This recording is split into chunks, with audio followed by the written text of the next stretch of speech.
This is the story of how a 30-year illusion of absolute power was completely dismantled in a single afternoon. What Queen Camilla realized behind the locked gates of Raymill House as elite Metropolitan special forces descended upon her private sanctuary was not just that she had lost control of a narrative, but that she had been utterly outplayed by the very institution she thought she commanded. In less than an hour, the quiet comfort of her Wiltshire estate turned into the scene of a devastating institutional reckoning. This video will unpack the secret property transfer she attempted, how Prince William uncovered the paper trail, the silent but ruthless retaliation that followed, and the shattering realization that despite wearing the crown, Camilla effectively owns absolutely nothing. To understand the sheer magnitude of this institutional collapse, you have to look at the staggering confidence Camilla operated, with right up until the moment the trap snapped shut. For 3 decades, she played the longest, most disciplined game of psychological chess in modern British history. She absorbed intense public hatred, systematically eroded the towering legacy of Princess Diana, and patiently elevated her own non-royal children into the immediate orbit of the throne. She believed with profound certainty that by placing the crown on her head and having King Charles completely devoted to her comfort, she had achieved permanent invulnerability. She watched from the balcony of Buckingham Palace as the world bowed to her new reality. In her mind, the transition was absolute. Her son, Tom Parker Bowles, and daughter Laura Lopes were no longer just the children of a disgraced aristocratic divorcee, but untouchable fixtures of a new royal elite. This illusion of absolute power was intoxicating, but it was exactly that, an illusion. Power in the British monarchy is not defined by who wears the heaviest jewellery, but by who controls the land, the duchies, and the lethal administrative machinery of the crown. Camilla forgot that while Charles sits on the throne, William controls the future, and William has never forgotten the past.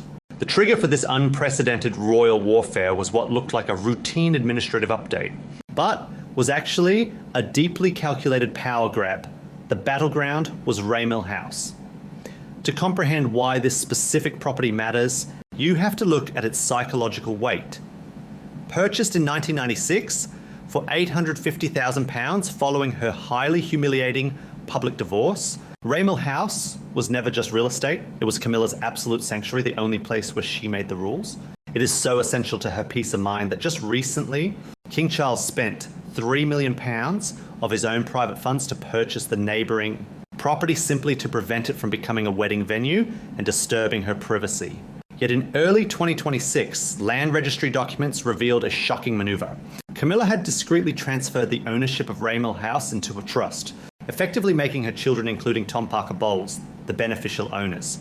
The term discreetly is the most vital word in this entire saga. There was no royal press release. There was no consultation with the Prince of Wales. This was a quiet, desperate attempt by a mother to lock down significant wealth and property for her son before the political winds of the monarchy could shift. It was an act of commercial desperation masked as estate planning, but you do not move prime real estate out of the shadow of the Crown estate without triggering alarms. And Prince William has spent the last year quietly tightening his grip on every administrative lever available to him. The land registry anomaly was flagged during a high-level financial and security audit. For William, this was the forensic proof he had been waiting for. The tension between the Prince of Wales and Tom Parker Bowles is a fault line that palace insiders have whispered about for years, but nobody was permitted to acknowledge publicly. William has long viewed Tom as a well-connected socialite with loose lips, a man moving too freely through media and literary circles while enjoying the protective halo of the monarchy. For years, Catherine served as the diplomatic buffer, softening William's enduring resentment and keeping the fragile peace with Camilla. But with Catherine stepping back to navigate her own grueling health challenges, that historical buffer vanished. The raw, unfiltered reality of William's distrust came to the surface. When William's office discovered that Raymill House had secretly passed into the beneficial ownership of Tom Parker Bowles, they did not see a mother protecting her child. They saw severe security vulnerability, an estate deeply connected to the king, packed with potential correspondence and royal proximity, passing completely out of institutional oversight and into the hands of a man William fundamentally does not trust. The retaliation was a masterclass in weaponized protocol. William did not shout. He did not leak emotional grievances to the tabloids. He used the cold, unyielding machinery of the state. under the guise of a broader security and financial audit regarding the transfer of properties linked to the monarch. The Metropolitan Police's Royalty and Specialist Protection Command was dispatched to Raymill House. These are not ordinary local police officers knocking on a door to check a permit.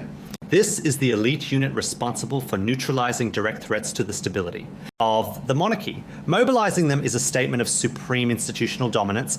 By sending special forces to secure and audit the property, the message delivered to Camilla was devastatingly clear. Her private refuge had been breached not by a physical enemy, but by the legal authority of the Crown. They were officially looking for sensitive materials, communications, and financial documents that could pose an information security risk under the new ownership structure, but the psychological objective was total humiliation. It was a surgical strike designed to remind Camilla that she cannot hide assets. She cannot elevate her son above the Crown, and she cannot operate in the shadows without William finding out. When the reality of the operation set in the polished facade of the Queen Consort shattered, for the first time in 30 years, her strategic brilliance failed her. In a moment of pure panic, Camilla completely bypassed the standard layers of palace aides and reached out directly to Prince William, begging him to spare her son. She pleaded that Tom was not a threat, that he did not deserve to be treated like a criminal target of the state. But as she made that desperate phone call, the true horror of her situation finally crystallized. She realized that she was not negotiating from a position of strength. The crown on her head offered no protection against the administrative absolute power William now wielded. She had spent a lifetime climbing to the very top of the institution, only to discover that she owned no part of it. The trap had snapped shut, leaving her with only one devastating option left, turning to King Charles to save her. But what happened next, behind the closed doors of Buckingham? Palace would change the dynamic of the royal family forever. When Queen Camilla walked into King Charles's private study following the raid on Raymill House, she expected the man who had once torn the monarchy apart for her to do it one more time. She expected a swift royal command, an immediate order to William to stand down, and a fierce defense of her son. Instead, she was met with a devastating, uncharacteristic silence. The King of England, the man who had spent 3 decades maneuvering the entire British establishment to position her as his non-negotiable partner, refused to intervene. He did not pick up the telephone to reprimand his heir. He did not order the Metropolitan Police to withdraw. He simply listened to her desperate plea, and then he let the institutional audit proceed. That deafening silence was the exact moment the tectonic plates of the British monarchy permanently shifted. To understand why Charles did nothing, you have to look past the romance and look at the brutal mathematics of royal survival. Charles is a transitional monarch. He knows perfectly well that his reign is the bridge. But William is the destination. The Prince of Wales is no longer a grieving boy. He is a formidable shadow king who controls the momentum of the institution. For Charles to openly declare war on his own heir and the future of the crown, simply to protect a secret property transfer orchestrated for Tom Parker Bowles, would be institutional suicide.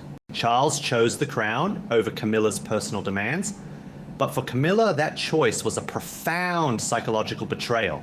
It was the terrifying realization that her husband's devotion has a limit, and that limit is William. This silent refusal exposed the terrifying architecture of Camilla's reality, shattering the illusion of her absolute power and leaving behind a stark landscape of commercial desperation. For years, she had projected the image of a woman who held the world in the palm of her hand. But the raid on Raymill House laid bare a chilling truth. Despite wearing the crown, Camilla possesses virtually no independent dynastic wealth. She controls no duchies. She owns no palaces. The billion-dollar empire of the Duchy of Cornwall, which funds the royal machinery, belongs entirely and exclusively to Prince William. The grand residences belong to the state. Even her beloved Raymill House, the one sanctuary she tried to quietly secure for her children, was now compromised, audited, and surveilled by the very institution she married into. This was not just about a house in Wiltshire. It was about the terrifying dawn of a new reality. Camilla finally understood the trap she was sitting in. If King Charles passes away, she is left entirely at the mercy of a stepson who had just demonstrated his absolute willingness to use the lethal administrative power of the state against her bloodline. Without Charles, she is a tenant in William's kingdom. The secret property transfer was never just estate planning. It was a panicked defensive maneuver by a woman who realized the clock was ticking, a woman trying to build a financial lifeboat before the ocean swallowed her. but William found the lifeboat and sank it before she could even untie the ropes. While Camilla scrambled in the shadows to secure real estate, Catherine, the Princess of Wales, had already secured the empire. This is where the story of Raymill House transcends a simple family dispute and becomes a masterclass in the restoration of a legacy. Catherine has never needed to demand power or quietly manipulate land registries, because she has spent a decade gracefully absorbing the moral authority of the crown. As she navigates her own profound health challenges with stoic dignity, Catherine's silent power has only magnified. William's decisive strike against Camilla's secret arrangement was not just an act of administrative dominance, it was a fiercely protective move designed to insulate Catherine's future and to avenge the historical erasure of his mother, Princess Diana.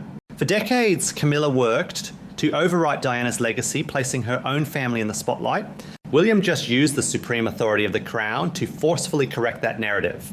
The signs of this new institutional order are now becoming visible to anyone who knows how to read them. It is in the subtle, devastating details. It is in the sudden, quiet review of palace access passes for extended family members. It is in the way certain historical portraits of Diana's era are quietly being brought out of storage, while the overarching presence of the Parker Bowles family is administratively rolled back. There are no public shouting matches, no messy tabloid interviews from the Wales camp. There is only the cold, frictionless execution of power. Camilla is being shown protocol by protocol that the era of her unquestioned influence has ended. The side door she used to quietly enter the palace decades ago is the exact same metaphorical door William has just shown her she can be escorted out of. What looked like a mother's desperate attempt to protect her son was actually a stress test of the modern monarchy. And Queen Camilla failed.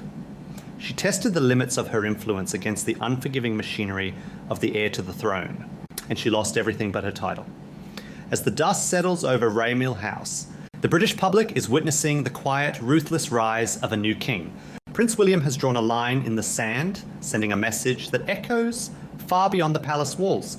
The crown will be protected, the natural order has been restored, and the illusion of absolute power has finally been broken. Thank you for watching. And if you found this deep dive into the hidden power dynamics of the royal family insightful, make sure to subscribe and leave a comment below with your thoughts on William's decisive move.